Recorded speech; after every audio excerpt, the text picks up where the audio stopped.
In the heart of Tokyo once stood a building that looked like it came from the future.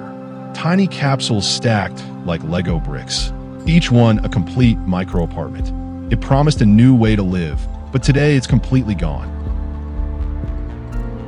To understand Nakagin Capsule Tower, you have to go back to 1970s Tokyo, crowded, growing fast, and dreaming big. A group of architects called the Metabolists imagined cities that could grow and change like living organisms. Architect Kisho Kurokawa believed homes should be as replaceable as appliances. His idea for Nakagin was radical, a permanent concrete core with tiny living capsules that could be unplugged and swapped out like parts in a machine. Completed in 1972 in Tokyo's Ginza district, Nakagin looked like a stack of washing machines against the skyline. Each capsule was a steel box with a single round window, bolted to the core with just 4 massive high-strength bolts. Step inside a capsule and you entered a complete micro-universe. About 10 square meters with a built-in bed, tiny desk, storage, and a compact unit bathroom. It was more like a first-class train compartment than a typical apartment.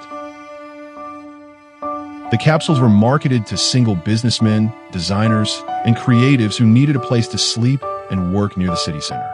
Some used them as weekday crash pads, others as tiny offices or studios floating above the streets of Ginza.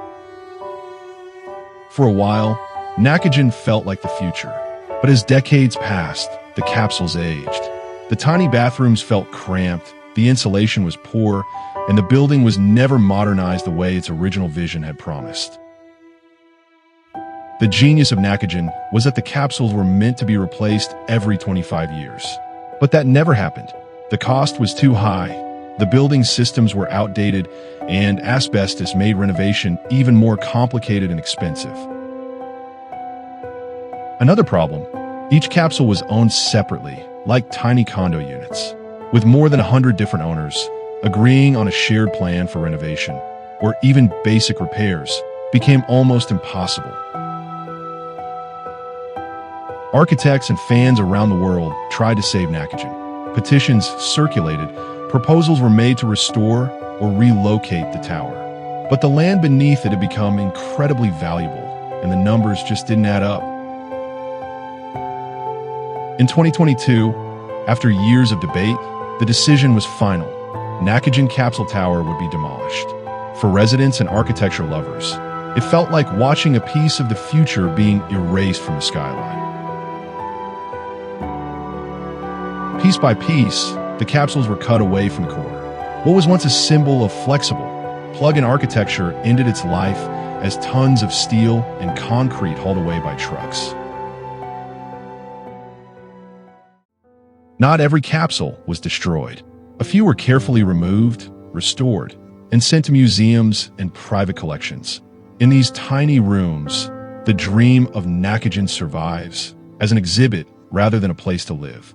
Nakagin teaches us that tiny living isn't just about clever layouts. Buildings need long-term maintenance, flexible systems, and communities of owners who can actually agree on the future. Without those, even the most brilliant idea can slowly fall apart. The legendary capsules of Tokyo are gone, but their influence lives on in every micro-apartment, capsule hotel, and tiny house that tries to do more with less. In the end, Nakagin was both a warning and an inspiration for the future of small space living.